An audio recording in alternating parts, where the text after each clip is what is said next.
Today, and we're all doing something new. We usually stay home and try to think of things to do. We often visit Grandma by the sea.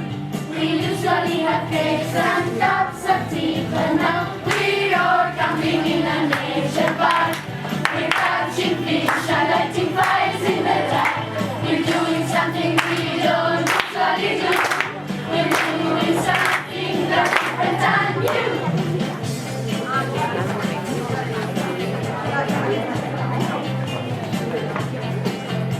We usually go to the park outside our school.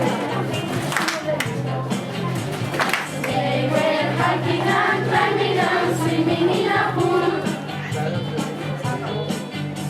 It's usually quite boring, yes it's true, but today is really different and new because we're all camping in a nature park. We're catching fish